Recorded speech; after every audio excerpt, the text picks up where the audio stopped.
Hello and welcome to the Box Score Network NFL Preview Show, Week 16. I'm Simon Short. Joining me this week are Austin and Parker. We are going to be running through the Week 16 Saturday and Sunday slate. Make sure you all check your fantasy lineups early this week. That is why we are here recording on Friday night.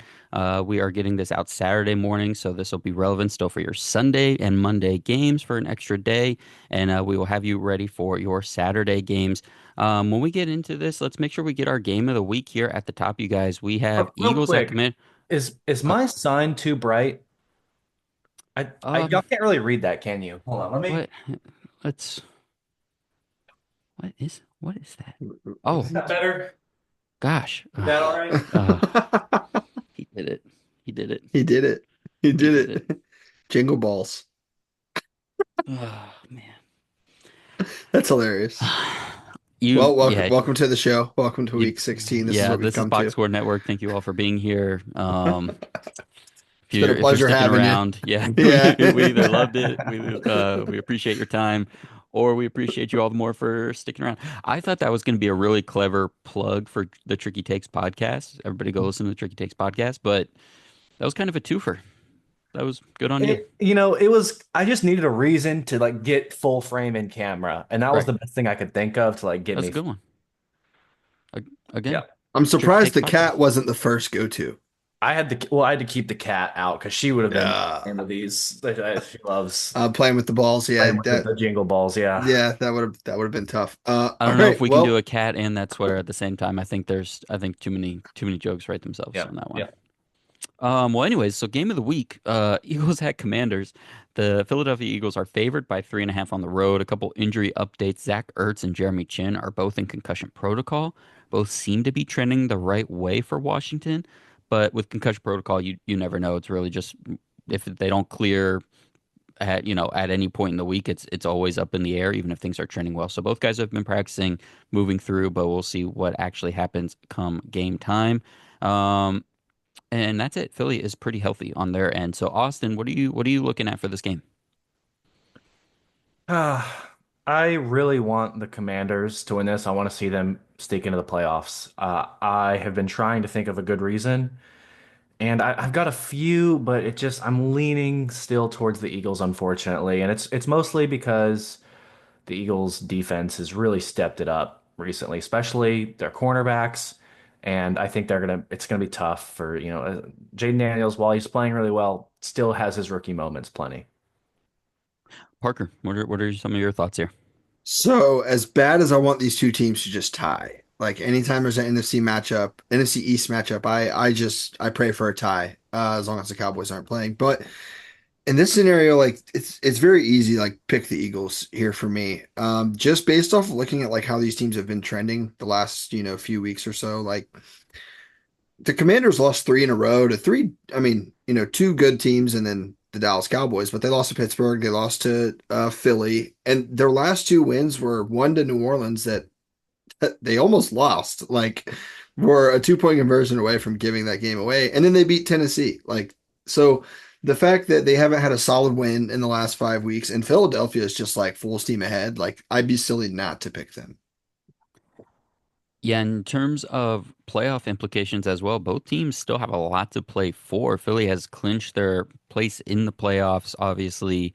But I mean, Detroit is looking, obviously a little weak right now from the injury standpoint. So Philly could be playing for a one seed in the NFC still at this point. And Washington, they locked up 9 wins so far. It feels like they're safe, but it's not a guarantee at all with the way teams like the Rams and the Seahawks are surging. What's going to happen with the Falcons now that there's been a quarterback change? Um, we'll get into that a little bit more later, but it's still not totally set in stone that the Commanders are in the playoffs. So even though they're probably not catching the Eagles for this division, they definitely need to keep racking up wins. I'll say for Philly, watching them against the Steelers last week, Saquon went out in the middle of that game a little bit, and he just kind of never really went back in. It seemed like he could have, maybe. I was wondering if he was going to pop on the injury report at all for something, even if it was just a couple rest days. But he is good to go. There's nothing there. For the Commanders' offense, Austin, you were talking about trying to find one thing to kind of give them because yeah, the advanced stats love the Eagles. Um, Raw stats love the Eagles. The momentum on to both sides is in favor of the Eagles for sure. Like Parker was saying, the Commanders have and Cliff Kingsbury have made a change to their offense midseason. They're using motion on almost 58% of their snaps in their last two games, week 13 and week 15. That's their third and fourth highest of the season. In weeks 1 through 12, they were at 48%. That was the second lowest in the NFL. And so their success rate and yards per carry, especially on their runs, have gone up since they have done that. So it seems to really be working for them. But the unfortunate side is that the Eagles are still great against the run, even when there's motion. They allow 4.3 yards per carry and a less than 39% success rate, which are just about the NFL average. So it's not an elite standpoint for them, but they're not hurting when that's happening either. So I think everything from the advanced numbers screams Eagles. Jalen Hurts obviously had a good game against the Steelers. And this Cowboys defense has certainly regress to where they were at the beginning of the year. It's just not the unit that they needed to be right now. So I have the Eagles as well. Austin, any other last thoughts on this game? Parker? Not on this game particularly. It was pretty lopsided to me, even though it's a division matchup. And I know we said this was game of the week, and we all just kind of went pretty chalk quick Eagles, but the Commanders have the offense to keep up. I think this is going to be a high scoring, fun game, and the Eagles are the Eagles and ripe for a letdown kind of at any point, but it seems like their morale is back on the up and up. But the fact that both these teams still have a lot they're playing for, this could really be a like stomp on your neck game for the Eagles in the NFC, which I think makes it a really important one to keep an eye on. Let's dive into our Saturday games. We have two games Saturday, a 1 o'clock and a 4:25. Our first game is Texans at Chiefs. Kansas City is favored by 3.5. Patrick Mahomes is playing. Hollywood Brown has been activated from IR. That happened last week, and he is playing in this one. DJ Humphries, left tackle, and Shamari Connor, safety and nickel corner, are out. Leo Chenal, linebacker, is questionable with an illness. For Houston, Juice Scruggs is still out for Houston, but Kenyon Green was activated from IR, so I imagine he'll slide into a starting spot next to Jarrett Patterson at center. Austin, where are you going in this one? I'm gonna go against the grain this one and take the Texans. I think the Texans are a really solid football team. Up and down, they have probably, I mean, definitely the best wide receiver on the field, probably the better overall offense, I think. Defense is kind of a toss-up. I it's definitely leans more towards Chiefs, but we've seen like three different versions of this Texans defense this year, and they have definitely shown up at times. And I could see him showing up this week and putting on a really good show. It's in Kansas City, which doesn't help, and the Hollywood Brown coming back scared me a little bit, but I've settled on the Texans still. Parker. Okay, yeah, I'm gonna go with Austin here. I'm gonna go with the Texans based off the fact that like these two teams should probably have the same record, just about. Mhm. Like the Chiefs should be like a 10-win team-ish. They've had a lot of stuff go their way. And number two, like Austin said, like this is a solid Texans football team, and I'm on the side of like Mahomes might not be 100%. If Mahomes is at 70, I think this Texans team could get the best of them. I'm going with Kansas City in this one. The Texans offense is putting up some decent numbers on the back of CJ Stroud, making things happen, especially with Nico Collins coming back. But down to down, I really don't like their consistency. I don't like their run game, what their offensive line is doing. And even though the Chiefs haven't been consistent on the defensive side, Spagnuolo going against an inconsistent and shaky offensive scheme in Houston, I think he's going to play exactly how he wants into that. So give me the Chiefs in this one. Next up, our afternoon game on Saturday. Steelers at Ravens. Baltimore is favored by 7. George Pickens and is officially out again. Justin Fields also out. Deshaun Elliott is doubtful. Dante Jackson and Larry Ogunjobi are questionable as well. So that defense is banged up. For Pittsburgh, for Baltimore, it's more on the offensive side. Nelson Aguilar is out. Rashad Bateman is questionable and seems pretty good to at risk to miss this one. Offensive lineman Daniel Faalele is questionable, as well as Adafe Owe on the defensive side. Parker, what are you thinking of this one? Man, a lot of injuries. So I'm going to take the Ravens. usually in the AFC North, when you have two tight matchups that come from teams like this all the time, a lot of teams split. Very rarely do you see a team 2-0 the other. So I'm just going to go with the likelihood of these two good football teams splitting in their division and the home team winning in both matchups. So I'm going to take Baltimore. Austin. Also out Deontay Johnson, not due to injury or anything. They cut him. He's gone. He's gone. They traded for No, him. no revenge game. They traded for him and then cut him. That's how disastrous it was. But I mean, I think that's more of talking about how good their current pieces are. It's a really good offense, and I'm still leading the Lamar for MVP train. I'm the conductor of that right now. So yeah, give me the Ravens. Yeah, give me the Ravens too. I think it's as easy as George Pickens out for the Steelers. This offense is pretty putrid. Deontay Johnson might just catch a ride back to Pittsburgh when that bus leaves on Saturday evening. Let's go with the Giants and the Falcons getting into our Sunday games. And before we do that, I should highlight how we're doing in our picks contest here. So Ben is still in the lead, 142 and 63, but Austin and I were ablaze last week, going 13 and 2 with our picks, just trying not to fall to third, but inching ever closer to Ben here. So we're at 139 and 66, both of us. And then Parker is at 124 and 81. So Sunday slate, we've got the Giants at the Falcons. The Atlanta Falcons are favored by 8.5, with Michael Penix Jr. making his first career regular season start. Should note for the Giants, Bobby Okereke is out. Tyrone Tracy and Brian Burns are also questionable. Austin, what do you think about this game? What do you think about Penix? I was lower on Penix, but I mean, at this point, I think he is the better of the two options, or at least you have to try. Hmm. I would pick the Falcons to win this, even if it was Kirk Cousins. So I think we're likely getting a bump here, and I think not just because we don't see Kirk, but I think the offense is gonna be schemed up a little bit differently with Penix, and the Giants just aren't gonna be able to handle it. Parker. Oh, well, I will say this. I'm a very proud owner of Bijan Robinson in these playoffs of fantasy football. And I think that's going to be enough, really, to beat the New York Giants. Like just the run game and like a simple offense. The quarterback doesn't have to be great. We all know that the Falcons have great pieces. So I'm just betting that they put them to use here against the Giants.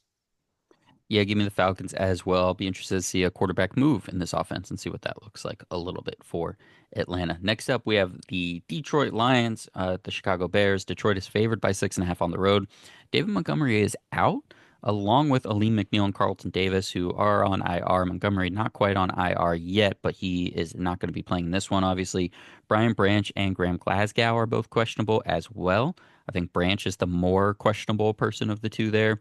For Chicago, Jalen Johnson is questionable with an illness. He didn't practice all week, one of several players across the NFL that just got the winter bug this time of year and is going to be out for this, or probably out for this one, I would guess. Javon Dexter, Tevin Jenkins, and Braxton Jones are all questionable, but Jones feels the safest of that group. Parker, what do you got here? Lines at Bears. Oh man, you see me going back and forth in the doc. I type both teams' names and you pick me first. This is a tough one for me, man, just because of the Thanksgiving matchup. Kind of the only team to really scare me against the Lions so far this season, and I really think it's just based off division. That's all it is. It's just a rivalry thing. I'm going to take the Lions to win, just because they're as good as I thought they were going to be. Austin.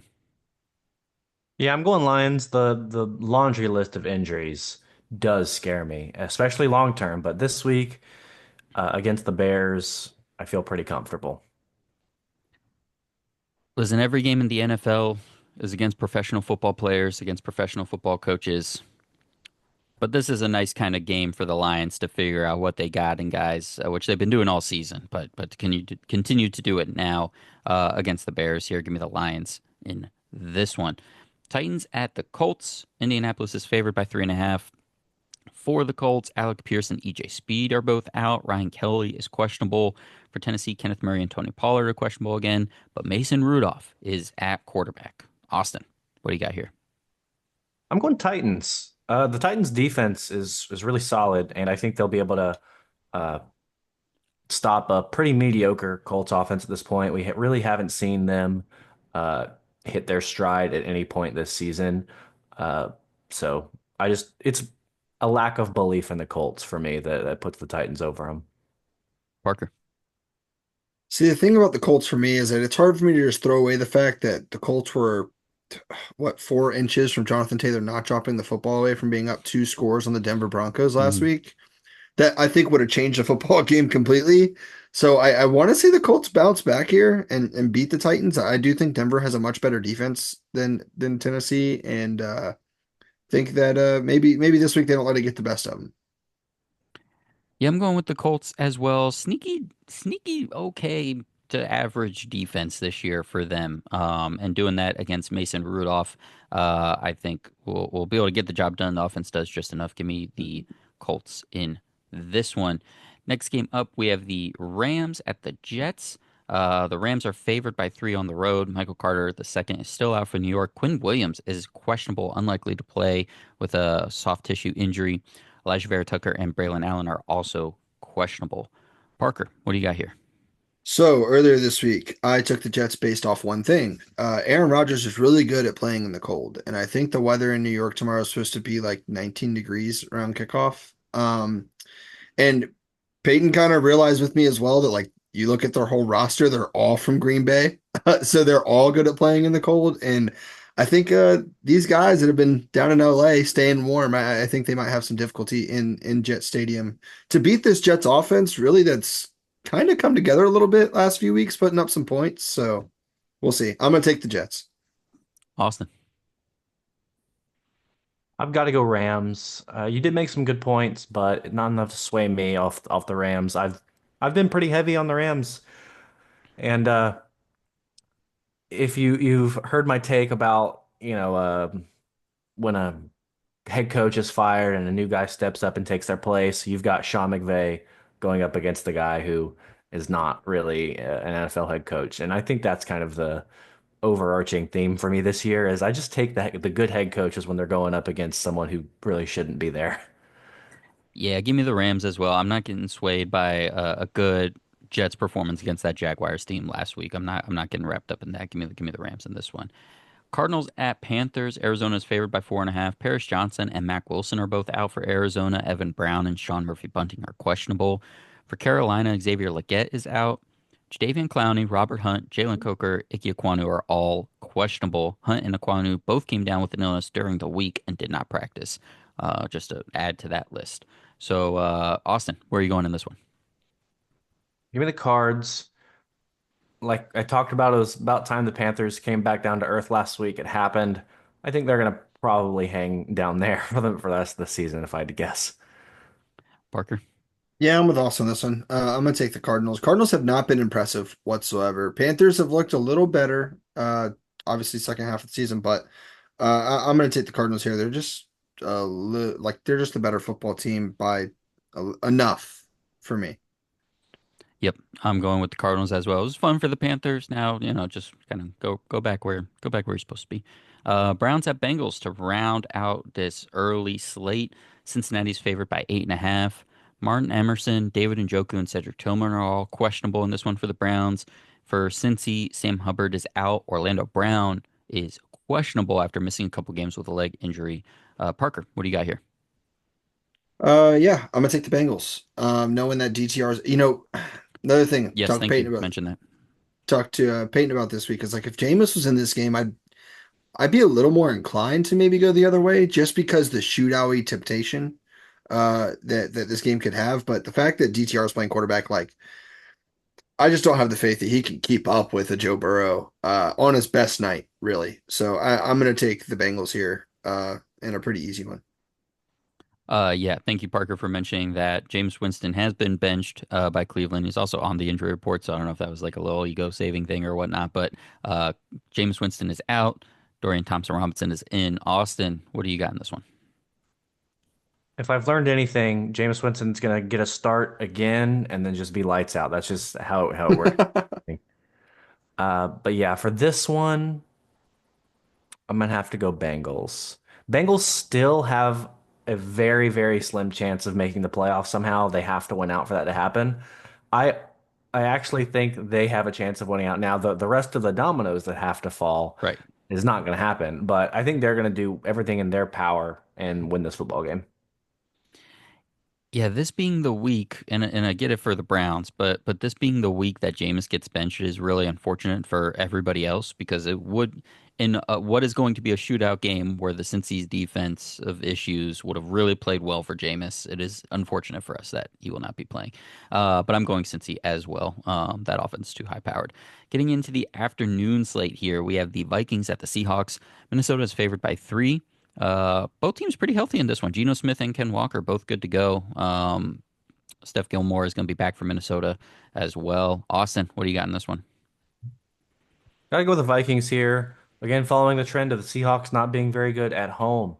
It's tried and true this season, and it throws everybody off because that's not what you're used to hearing. But that's been this year.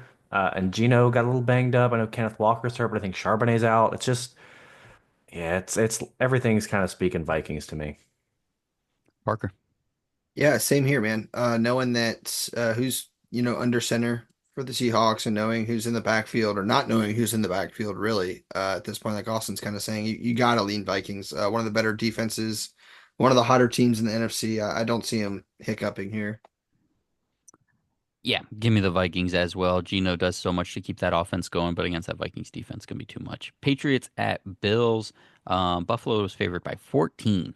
Keon White and Kyle Duggar are questionable for New England. Should mention Christian Barmore is back on the non-football injury list for his blood clotting issue that stemmed over the before the season had started. So definitely wishing for the best there.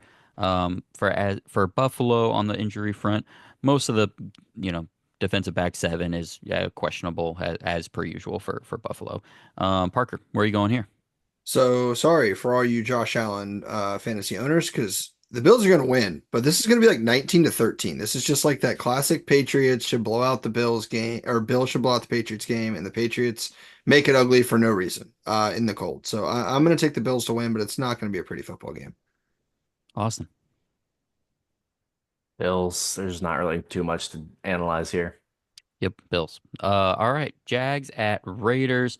Vegas is favored by 2.5. Nate Hobbs is still questionable. That's the corner. But Aiden O'Connell is probably back at quarterback this week for the Raiders.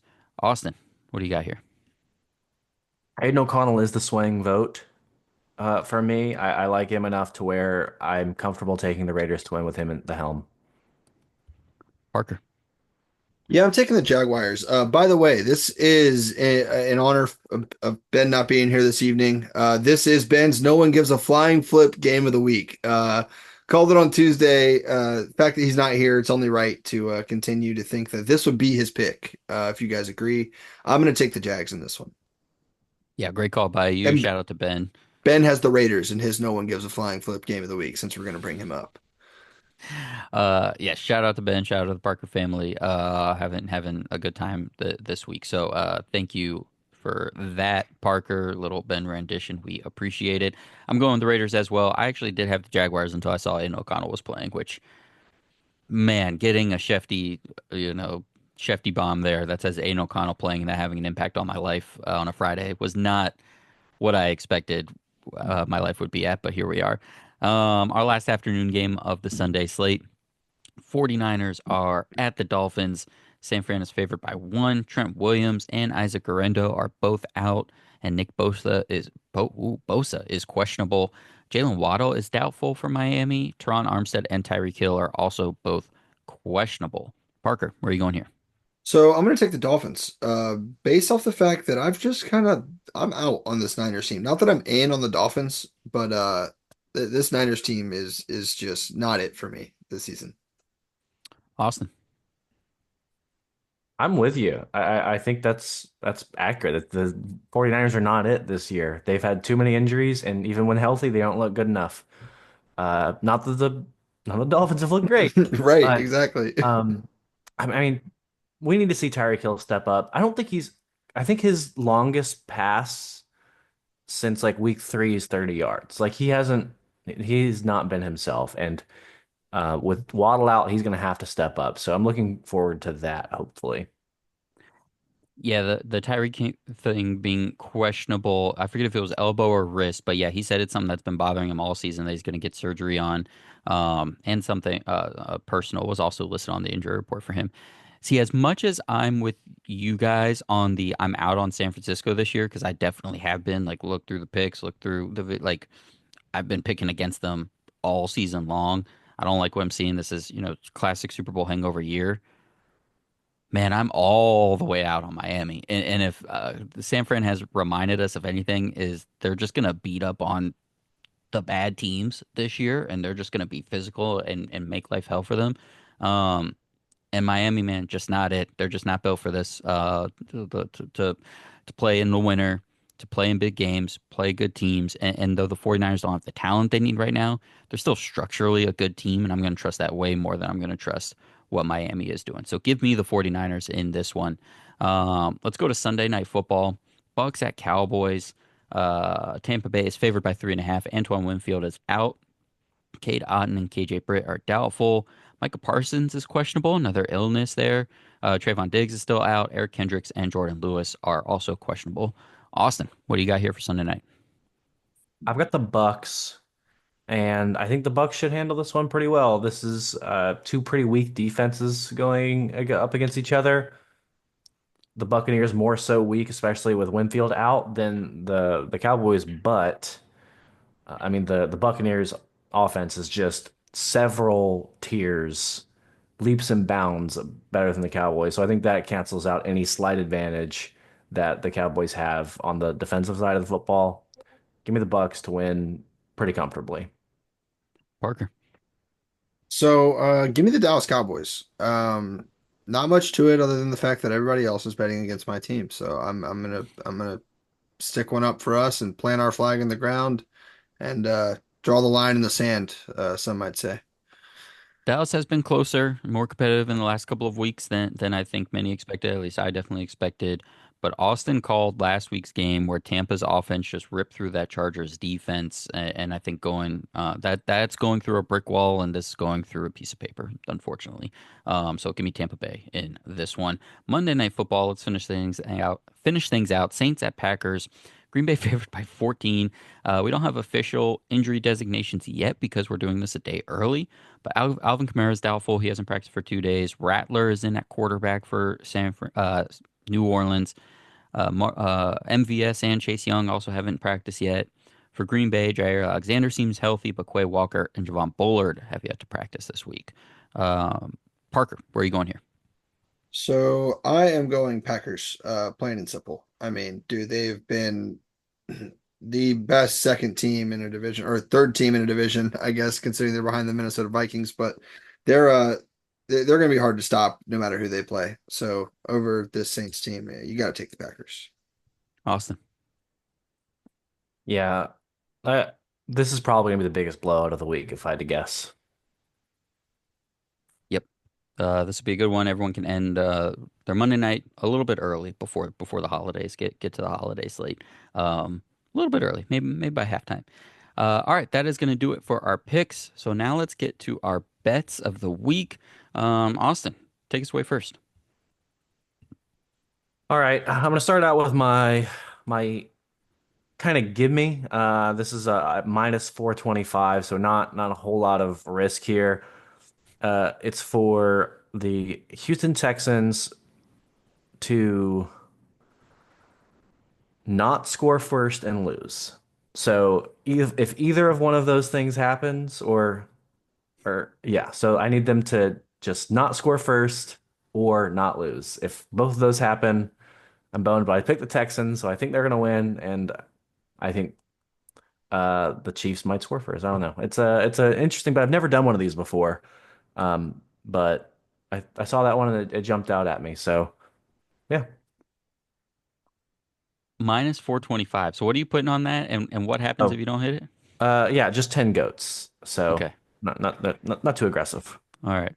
Um, so really the main thing you can't have happen is like Texans opening script, just like a 9 play, like 5 minute drive, get their touchdown, and then like go scoreless the rest of the game. Yep, that would screw me over. If they score first and lose, that's the way I lose. Sounds like the Bobby Slowick special to me. Parker, what do you got first? Alrighty, so I'm gonna go ahead and give you the parlay of the week. It's four legs. It's plus 778. It's the Vikings, Colts, Philadelphia Eagles, and the Jets all to win. Vikings. Vikings, Eagles, Colts, Jets. Putting 10 goats on it to win 77.8 goats. Hopefully this throws me up in the standings a little bit just to scare y'all before the last couple weeks. Before I go, yes, we are getting closer now. I should mention where we're all at. So I'm still barely holding on to first place here in the bets at 107.68 goats. Austin is creeping up at 95.19. Parker's in third at 92 even, and Ben is in last at 89.14. But it's been a while since we were all within what's this 18 goats of each other. So it's coming down to the end for this one. I'm going to go back to a classic here. Zach Sealer over 0.25 sacks. That's plus 120. He's got, let's see, like 5.5 sacks in the last 3 games, something like that, I want to say. 3.5 in the last two, 4.5, 5.5 in the last five. So he's on a roll, Zach Sealer is. Brock Purdy has took 3 sacks last week. Only one against Chicago 2 weeks ago, but that was off of Eberflus being out. But he's taken 2 or 3 sacks in every game going back to October 20th, other than that one. So I do think the 49ers are going to have this, but I think Steelers going to get one on Purdy and get a sack here. I'm putting 5 on that at plus 120. Austin, what do you got next? All right, so this one is going to be the Lions, the Buccaneers, and the Bengals to combine for 7+ passing touchdowns, and that's at plus 180. So I really like those odds. I mean, I think two of those teams can get there without the third one necessarily needing it with the game scripts potentially in these. But yeah, I'm gonna put five goats on that at plus 180 to win nine. Bengals might get that on their own in this one. That'll be Yeah. fun. Parker, what do you got? Alrighty, so I hit a three wide receiver player special last week. I'm gonna do a three running back player special this week. I'm gonna do Brian Robinson Jr., Chase Brown, and Rico Dowdle to combine for 250 or more rushing yards at plus 265, and I'm putting 10 goats on that to win 26 and a half goats. It's a fun one. It's a fun one. Yep, that wide receiver one was good last week. All right, I'm going pretty plain and boring here. Chiefs and Rams, money line. Putting those two together to get plus 149. I'm putting 10 goats on that. And that's it. Those are our bets. Those are our picks. That's our game of the week. That's Box Score Network preview show for week 16. Shout out to Austin for the new thumbnail. Great work by him. Shout out to Ben. Be back next week. Make sure you are subscribed to this channel because with the different schedule from now through the Super Bowl, we're probably going to be on and off between Friday and Saturday night to Saturday and Sunday morning and whatnot. So make sure you're subscribed to the channel, following on Twitter at B Score Network to get the updates, and make sure you listen to all the audio podcasts, Tricky Takes, Two Peas on a Pod, Simon and Friends, Odds On Favorite, and our soccer podcast because CONCACAF. Thank you all so much for listening. Enjoy the games. Good luck in your fantasy playoffs. Good luck to your college football playoffs, and enjoy the games. We will talk to you next week.